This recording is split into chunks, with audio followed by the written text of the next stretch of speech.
Bueno, buenas noches, hermanos. La semana pasada estuvimos hablando de la pasada de Pablo y sus compañeros por Tesalónica y por Berea.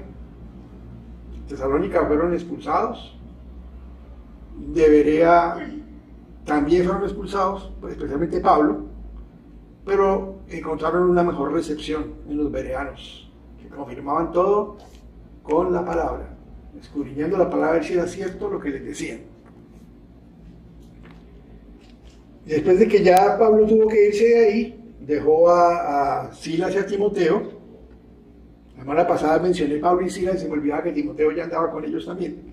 Dejó a Silas y a Timoteo, se fue hacia Atenas y le encareció a los hermanos que lo acompañaron que le dijeran a Silas y Timoteo que apenas pudieran vinieran a reunirse con él en Atenas. Alcanzamos a leer una parte de esa llegada a Atenas. Vamos a repetir un pedazo de eso y luego vamos hasta el final. Vamos a verlo un poquito ya más en detalle. Entonces estamos en el capítulo 17 de los Hechos, versículo 16. Si tú estás escuchando este audio, te pido que abras tu Biblia, si tienes una Biblia, que la abras para que vayas siguiendo la lectura y comprobando que lo que se dice aquí efectivamente es lo que dice la Biblia. Versículo 16. Mientras Pablo los esperaba en Atenas, su espíritu se enardecía viendo la ciudad entregada a la idolatría.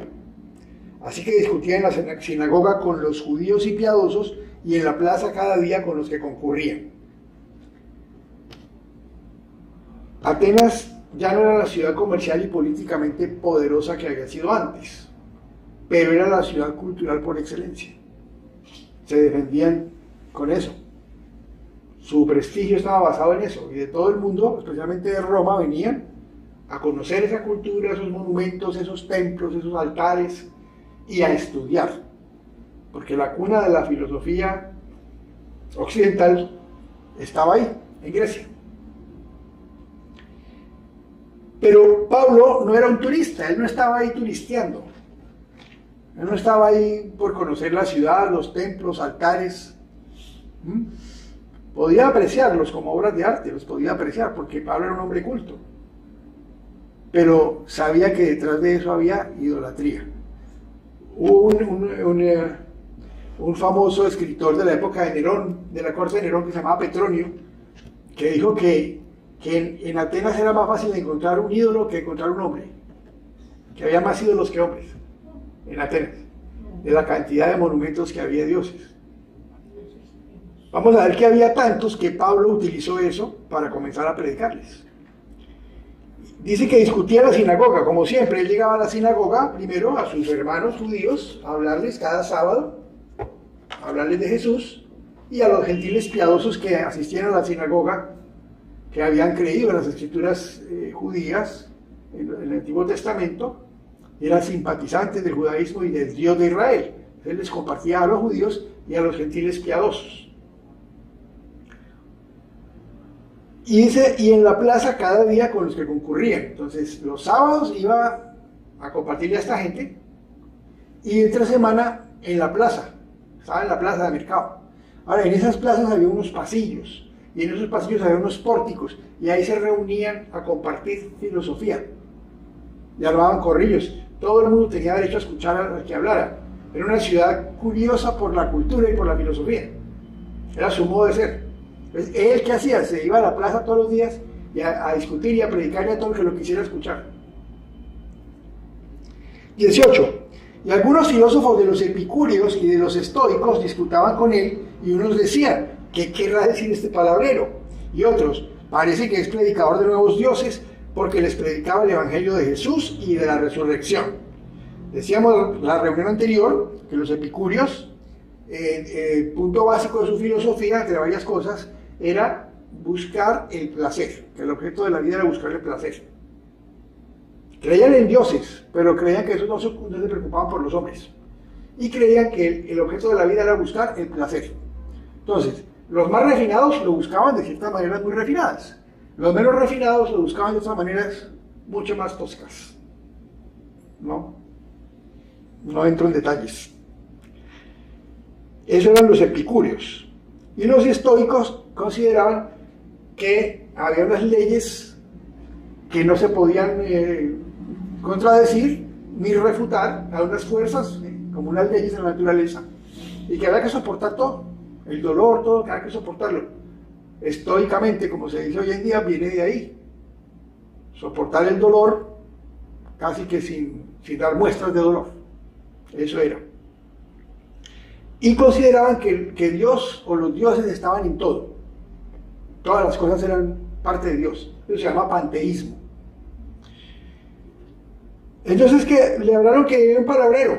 La palabra que se emplea ahí en griego, les decía la semana pasada, significa recogedor de semillas. Pero también se usaba simbólicamente para hablar de un charlatán. O dice palabrero. Recogedor de semillas, ¿por qué? Porque recogía semillas allí, semillas allá, las que se le caían a la gente descuidadamente iba, las recogía. Entonces lo que querían decir era que ahí sacaba pedacitos de filosofía de un lado, conocimientos de otro lado, que eso es lo que tenía, como una colcha de retazos. Entonces era un charlatán.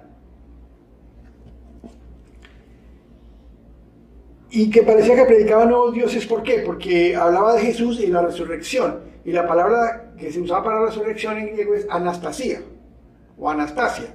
Entonces ellos pensaban que hablaba de dos dioses, de Jesús y Anastasia.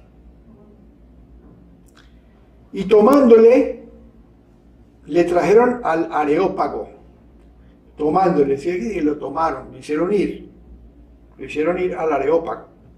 ¿Podremos saber qué es esta nueva enseñanza de que hablas? ¿El Areópago qué era? Era el tribunal más importante de la ciudad. Pero no lo llevaban para juzgarlo, sino que es que ahí se reunían no solo para juzgar causas legales, sino también para escuchar a las personas que querían saber, bueno, ¿qué estás enseñando? Para saber si aprobaban o no esas enseñanzas que se difundieran. Entonces, analizaban, se reunían y analizaban lo que la persona decía. A eso los llevaron a allá, a escucharlo. Porque estaban intrigados, ellos siempre buscaban cosas nuevas, entonces estaban intrigados con lo que él decía. Dice, repito, diciendo, ¿podremos saber qué es esta nueva enseñanza de que hablas? Pues traes a nuestros oídos cosas extrañas. Queremos pues saber qué quiere decir esto. Porque todos los atenienses y los extranjeros residentes allí en ninguna otra cosa se interesaban sino en decir o en oír algo nuevo. Aquí está entre paréntesis esa aclaración. Entonces Pablo, puesto en pie en medio del Areópago, dijo: varones atenienses, en todo observo que sois muy religiosos. El Areópago estaba en un monte que se llama el monte o la colina de Marte, o de Ares para los griegos. Es el mismo dios de la guerra de los romanos, que es Marte. Entonces, mire que era un homenaje a un dios pagano. Todo allá tenía que ver con dioses paganos. Y les digo que observaba que eran muy religiosos. Algunas versiones dicen que muy supersticiosos, pero realmente eso sería como arrancar como ofendiéndolos. Realmente no, esa traducción no es muy afortunada. Religiosos sí, algunos dicen que muy piadosos. Arranca de una manera cortés. Y además no está mintiendo. Por toda parte hay ídolos, ¿no? Cosas religiosas, objetos religiosos. Varones atenienses, en todo observo que sois muy religiosos, porque pasando y mirando vuestros santuarios, hallé también un altar en el cual estaba esta inscripción: al Dios no conocido. Hoy en día no se ha encontrado un altar así con esa inscripción, pero sí hay escritores de esa época que lo mencionan, que en Atenas se hacían altares así porque no querían dejar ningún dios olvidado, por si de pronto ignoraban algún dios, no querían ignorarlo. Entonces había altares a dioses no conocidos, a dioses ignorados, por si acaso, para no ofender a ningún dios. Entonces tenían eso. Decía: al Dios no conocido, al que vosotros adoráis, pues sin conocerle, es a quien yo os anuncio. Miren cómo él utiliza su propia cultura, sus propios pensamientos para entrarles con el Evangelio. Dice: a ese Dios que ustedes no conocen, al que ustedes ignoran, pues de ese es que les vengo a hablar. El Dios que hizo el mundo y todas las cosas que en él hay, siendo Señor del cielo y de la tierra, no habita en templos hechos por manos humanas, ni es honrado por manos de hombres como si necesitase de algo, pues Él es quien da a todos vida y aliento y todas las cosas. Eso es lo que les está diciendo. Ese concepto es un concepto que para nosotros cristianos y para los judíos es muy fácil de entender. Que hay un Dios que creó todo y que no necesita nada de las criaturas. Son las criaturas las que reciben todo de Él. Pero está diciendo no habita en templos hechos por manos humanas. Pues Él creó todo. Esas manos humanas las creó Él, entonces no necesita que le hagan nada. Y Él no habita ahí.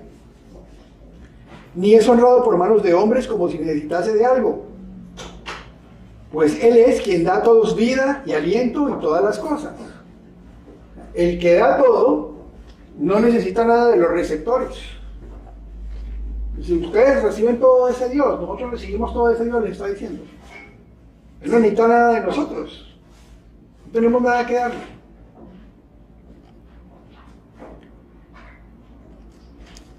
Y mire cómo dice, Él nos da a todos vida, aliento y todas las cosas. Él es el que nos da todo. O sea, que todo depende de Él. Todo está bajo el control de ese Dios. Y de una sangre ha hecho todo el linaje de los hombres para que habiten sobre toda la faz de la tierra. Y les ha prefijado el orden de los tiempos y los límites de su habitación. Vea cómo les dice también. Hay una sola raza. Y que Él es el que dice dónde iba a habitar. Él es el que definió dónde iba a habitar cada pueblo, cada nación. Que Él es el que definió eso. Que Él es el que ha manejado también el tiempo de los hombres, todas las épocas, las vidas de los hombres, la duración, todo, a eso está refiriendo. Y los límites de su habitación. Habla nuevamente de dónde vivirá el hombre. Que todo eso está controlado por Él. Dice, para que busquen a Dios, si en alguna manera palpando puedan hallarle, aunque ciertamente no está lejos de cada uno de nosotros. ¿Verdad que es que él ha empleado la técnica de hablarles de la creación? Que es una técnica misionera que se usa mucho hoy en día para pueblos paganos, de hablarles primero de la creación, para poder hablarles del Dios que hizo todo eso y empezar por ahí. Entonces es lo que él hace. Busca algo en común con ellos, porque es que ¿qué tenían en común? No eran judíos, no eran gentiles piadosos, creían en una cantidad de dioses. Entonces buscó algo en común, vio ese monumento y dijo, ese Dios que ustedes no conocen, de ese les vengo a hablar. Y empezó a decir, ese Dios es el que creó todo. Y le está diciendo, vea, todo lo que ustedes ven es creación de Él. Lo que ustedes reciben es creación de Él. Donde ustedes viven es porque Él determinó que ustedes vivieran ahí. Les está enseñando cómo ese Dios creador tiene control. Y le dice, para que lo busquen, palpando, o sea, como un ciego en la oscuridad, tanteando. ¿Por qué? Porque le dicen, mire, la creación es la prueba de que ese Dios existe. Como cuando en Romanos él dice, ¿se acuerdan en Romanos en el capítulo 1? Que dice que la prueba de Dios está ahí, la creación por todas partes. Que nadie tiene excusa porque ahí está, que no es sino mirar la creación de Dios para darse cuenta que Él existe. Y le está diciendo lo mismo. Por todos lados está la prueba, no es sino que palpen y busquen que está la prueba de que ese Dios creó todo esto. Y no está lejos de cada uno de nosotros, porque en Él vivimos y nos movemos y somos. O sea, vivimos porque Él quiere que vivamos. Nos movemos porque Él quiere que nos vivamos.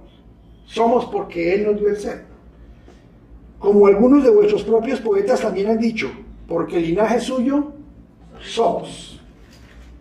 Él está citando a un poeta de la región de Cilicia.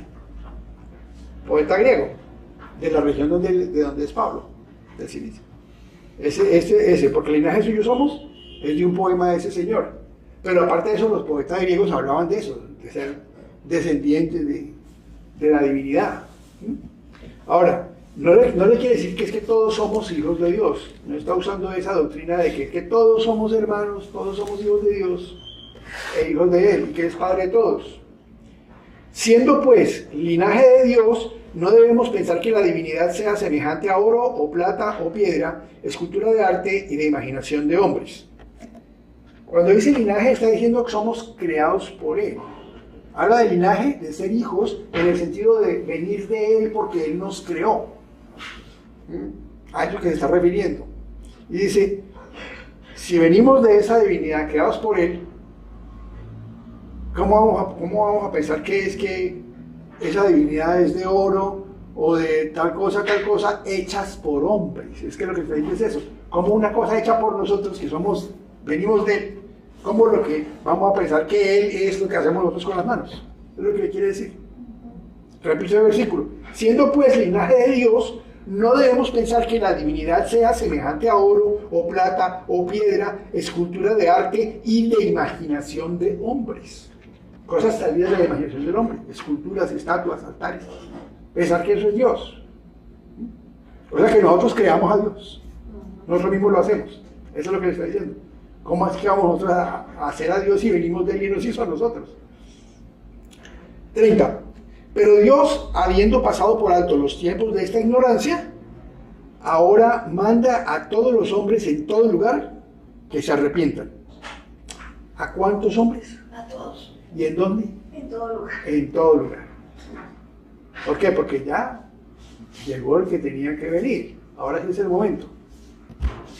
Ya está ahí el que va a ser el juez. Por cuanto ha establecido un día en el cual juzgará al mundo con justicia por aquel varón a quien designó, dando fe a todos con haberle levantado de los muertos. Va a haber un día de un juicio, les está diciendo a estos señores filósofos. Recuerden que muchos de esos pensaban que el objeto en la vida era el placer. Dice, va a haber un juicio. Y va a ser el varón que él designó y que lo levantó de los muertos, la resurrección. Para esta gente hablar de resurrección era algo increíble. Porque ellos pensaban que con la muerte terminaba todo. Ahí terminaba todo, ya. Pero cuando oyeron lo de la resurrección de los muertos, unos se burlaban y otros decían, ya te oiremos acerca de esto otra vez. Se burlaban de que pudieran resucitar un muerto, porque para ellos era algo imposible. Y como ya se ha empezado a que era un charlatán, entonces algunos se burlaban. Y otros, pero mire, y otros decían, ya te diremos acerca de esto otra vez. Me recuerdo un pasaje más adelante en Hechos que vamos a ver cuando el rey Agripa le dice a Pablo, casi me convence de hacerme cristiano. Y se fue. No quiso, porque lo que le decía a Pablo no le convenía. Como muchas veces le decimos a la gente lo que dice la palabra de Dios, lo que Dios quiere, lo que es el pecado, pero como no les conviene aceptarlo, entonces dicen después. Es lo mismo que dijeron estos. Después. Una hermana me contaba acerca de alguien que decía que después, y se murió sin Cristo. ¿Sí? Y eso es lo que dice, después te escucharemos acerca de esto. No querían seguir escuchando porque hablaban de un juicio. Tenían que ser responsables por sus actos. Es lo que nos ocurre muchas veces cuando le predicamos a las personas y les compartimos el Evangelio. Se les ha hablado, mira, hay una cosa que se llama pecado, tiene consecuencias, pero Dios envió a su Hijo para que tú tengas que pagar esa condena, ese castigo por ese pecado. Pero como quieren seguir pecando. Entonces, después hablamos. No estoy preparado, cuando esté preparado. Cuando esté preparado, entonces sí. Y no sabes si hoy vienen por ti, como dice la palabra, si vienen por tu alma esta noche.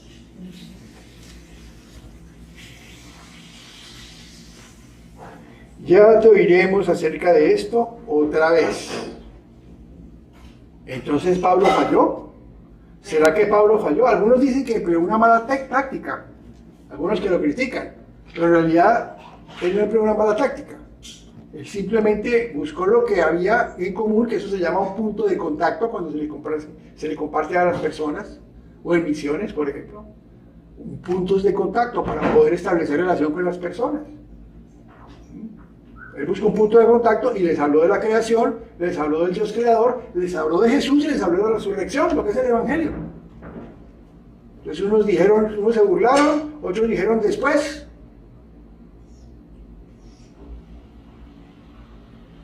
Pero otros, 33, y así Pablo salió de en medio de ellos, mas algunos creyeron juntándose con él, entre los cuales estaba Dionisio el Areopagita, o sea, un magistrado de ese tribunal, creyó. Una mujer llamada Damaris, o Damaris, y otros con ellos. O sea, no fue en vano. No fue en vano. Lo que pasa es que, pues, esta ciudad tan intelectual, ahora, el ser muy preparado, muy intelectual, a veces es un obstáculo. Porque todo se puede. No que esté mal ser preparado ni estudiado, eso no está mal. No está mal. De todas maneras, el estudio, las especializaciones, la experiencia no garantizan nada en materia espiritual. Nada. La salvación es por la gracia de Dios, por su misericordia a través de la fe. Y es igual para el que tiene mucho estudio, el que tiene una posición muy alta en el gobierno, en la empresa privada, o el que tiene una posición muy humilde. Desafortunadamente se ha comprobado que casi siempre la gente humilde acepta más fácil el evangelio. La persona de alta posición o de mucho estudio le cuesta mucho trabajo porque quiere racionalizar a Dios o no le conviene aceptarlo. Por eso dijo el Señor, es más fácil que pase un camello por el ojo de una aguja que un rico entre el reino de los cielos. ¿Por qué? Porque se pegan a su riqueza, o a veces la persona se pega a su conocimiento. Ayer estaba viendo un documental en televisión del señor, presentado por un señor americano que es muy famoso allá porque en televisión tuvo programas supuestamente científicos. Entonces muchos de los adultos de hoy crecieron viendo los programas y el señor convencido de que no había un Dios y sigue sosteniendo que no hay un Dios. Ya ha tenido debates con Ken Ham, el director de Respuestas en Génesis, unos debates que Ken Ham pues siempre, en mi opinión, los gana con argumentos, pero el señor sigue ranchado en que Dios no existe y usa la ciencia como una excusa para decir que Dios no existe cuando él no es científico.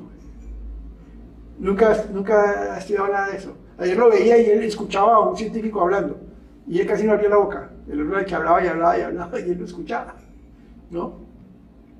Pero dice saber mucho, pero no sabe lo más importante, que hay un Dios.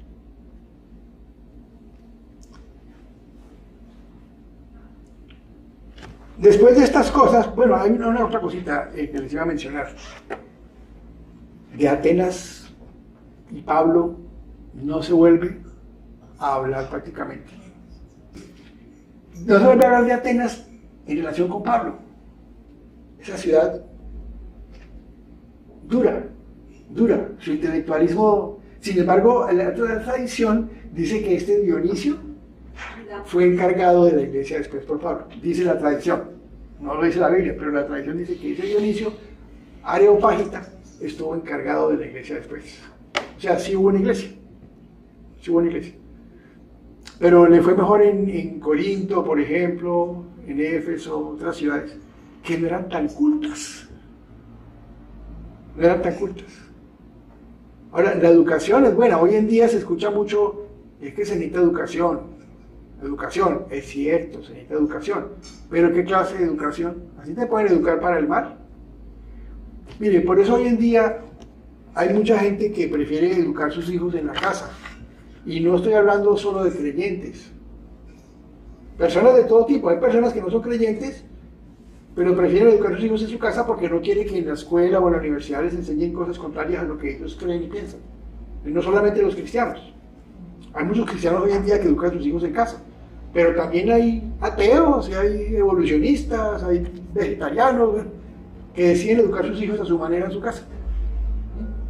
Por eso les digo, pues sí, la educación es importante, es buena, pero ¿qué clase de educación? ¿De qué te sirve ser educado si lo que vas a hacer es negar que existe un Dios cuando es evidente? Porque es que la creación, esa de la que habla Pablo, es la revelación general de Dios para el hombre. La revelación general son la conciencia del hombre y la creación. En la creación está la prueba de que Dios existe. Si uno la mira con cuidado se da cuenta que Dios existe, que es imposible que nada sea tan perfecto si no hay un diseñador que lo creó. y que lo sustenta además, lo sostiene. Entonces, la creación y la conciencia son la revelación general de Dios para el hombre. La revelación especial está aquí en este libro que tengo frente a mí, que se llama la Biblia. Es la revelación especial, completa de Dios. Pero ya es especial. La general está a la vista de todo el mundo. De eso es la que Pablo les hablaba a estos atenienses. Y no se vuelve a hablar de ellos en la Biblia. De Atenas, o iglesia de Atenas, o carta a los atenienses, no hay. No hay. No que no hubiera iglesia, pero fue una ciudad realmente muy reacia a convertirse. Y hoy en día Grecia pertenece a la iglesia cristiana ortodoxa, ¿no?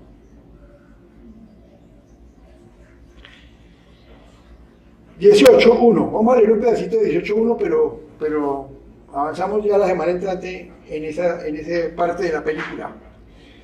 Después de estas cosas, Pablo salió de Atenas y fue a Corinto. Y halló a un judío llamado Aquila, natural del Ponto, recién venido de Italia con Priscila, su mujer, por cuanto Claudio había mandado que todos los judíos saliesen de Roma. Fue a ellos, y como era del mismo oficio, se quedó con ellos y trabajaban juntos, pues el oficio de ellos era hacer tiendas. Y discutía en la sinagoga todos los días de reposo y persuadía a judíos y a griegos. Bueno, Atenas y Corinto estaban en la misma provincia que se llamaba Acaya.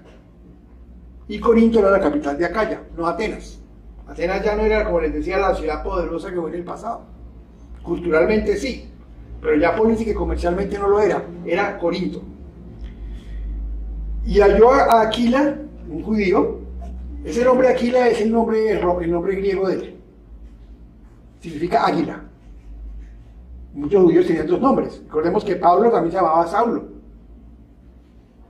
Saulo y Pablo. O Silas, Silvano. Juan, Marcos. Tenían dos nombres, un nombre judío y un nombre griego, o a veces romano. Y su mujer, Priscila, parece que ella sí era romana, porque ese es un nombre típicamente romano. Muchos estudiosos dicen que es un nombre típicamente romano, Priscila. Y Priscila es un diminutivo. Yo pensaba que era al revés. Yo pensaba que Priscila era el nombre completo y que el diminutivo era Prisca. Resulta que el nombre original es Prisca. Y el diminutivo como algo muy familiar, de confianza, ¿sí? Le decían Priscila. ¿Sí? Como que hoy en día, digamos, María y Maricita. O Gloria, Glorita. Entonces, se llamaba Prisca y le decían Priscila. Pablo en sus cartas jamás la llamó Priscila, siempre la llamó Prisca.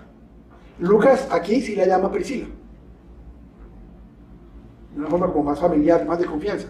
Pero Pablo siempre le dijo Prisca. ¿Por qué? Porque Pablo también era romano, entonces respetaba ese protocolo de que ella era romana y le daba su lugar de ser ciudadana romana también. Y muchas veces en las cartas se nombra primero a Priscila que a Aquila, que es el esposo. Algunos creen que es porque era romana, entonces que Pablo por eso a veces la nombraba primero a ella. Pero eso sería absurdo cuando Pablo consideraba que en la iglesia todos eran iguales. Lo que pasa es que posiblemente ella era más comprometida en el ministerio de la iglesia que el esposo. Entonces a veces la nombraba a ella primero que el esposo. Parece, ¿no? Son teorías de los estudiosos y comentaristas, no es que diga lo que es así, pero posiblemente era por eso. Y se conocieron, venían huyendo de una persecución que hubo en Roma. Cosa rara, persecución contra los judíos. Los expulsó de Roma Claudio, los expulsó a todos. Le echaban la culpa de algo, no me acuerdo de qué fue, pero los echó a todos, decretó que todos se fueran. Entonces, seguramente Corinto está ahora muy llena de judíos que habían venido de Roma, precisamente por el decreto de Claudio, les tocó venirse. Pero tenían el mismo oficio que Pablo. Recordemos que a los chicos judíos se les enseñaba un oficio para defenderse de la vida. Pablo había sido enviado a estudiar las escrituras y con grandes maestros, pero aparte de eso en su casa le enseñaron a hacer tiendas, o sea, esas carpas de lona y todo eso, a hacer tiendas. Y esos eran del mismo oficio que él. No se sabe si se conocieron ahí o si ya antes, o si al conocerse ellos eran cristianos o él fue el que los convirtió, ¿no? La Biblia no lo dice. Pero se juntaron a trabajar en un oficio. Un matrimonio ejemplar de todas maneras. Por todas las cartas, en hechos, se habla de ellos, se da testimonio de su labor. Por ejemplo, cuando conocieron a Apolos. Apolos era un hombre poderoso en las escrituras, pero no sabía completamente el evangelio, y ellos, especialmente ella, los guiaron por el camino correcto para que Apolos empezara a predicar a Cristo como debería ser. Y muchas otras cosas más que mencionan. En una carta dice, la iglesia que se reúne en tu casa, en su casa. La casa de ellos también era para reunirse la iglesia. Bueno. La semana entrante vamos a hablar ya de esta etapa ya en Corinto y luego en Éfeso. Estamos avanzando mucho ya en los viajes de Pablo. En el ministerio de Pablo ya hemos visto mucho. Pero recordemos, el día de hoy recordemos que a veces el intelectualismo, el estudio, el mucho estudio, como dicen en Eclesiastés, a veces es solo fatiga de la carne. Dicen Eclesiastés. Leyendo ahí también podemos en Eclesiastés encontrar realmente cuál es la verdadera condición del hombre y el objetivo de la vida nuestra como hijos de Dios. Nuestra vida es para glorificarlo a Él, para que Dios sea glorificado, y que todo es vanidad, dice Eclesiastés. Realmente todo es vanidad. Todo es vanidad de algún sol. Entonces, mis hermanos, no nos desanimemos de todas maneras cuando encontremos personas que a veces están muy encumbradas por su posición, por su dinero, por sus estudios. Busquemos los puntos de contacto. Siempre hay puntos de contacto y cosas por donde hablar, y sobre todo, dejémosle al Señor la obra. No somos nosotros. Nosotros solo somos un instrumento de Dios para hablar del Evangelio. Es con oración y pidiéndole a Dios sabiduría para encontrar esos puntos de contacto para hablar con esas personas. Y no tengamos miedo. Pidámosle a Él que nos dé ese denuedo, esa persistencia, ese valor para hablar. Padre, te damos gracias, Señor, por tu palabra. Y te pedimos, Señor, que nos des el ánimo, el valor para compartirle a personas que a veces creemos que no nos van a escuchar porque saben mucho, porque están en una posición aparentemente superior a la nuestra, Señor. Porque es que nadie es superior a ti. Puede que estén por encima de nosotros en el trabajo, en conocimientos, económicamente, pero jamás están por encima de ti, Señor. Así que te pedimos que nos ayudes para compartirles a ellos, porque todas esas personas necesitan de ti. Y por favor, ayúdanos a aprender que no debemos hacer acepción de personas, a discriminar a nadie, por cualquier razón que sea, Señor. Gracias, Padre, en el nombre de Jesús. Amén. Amén.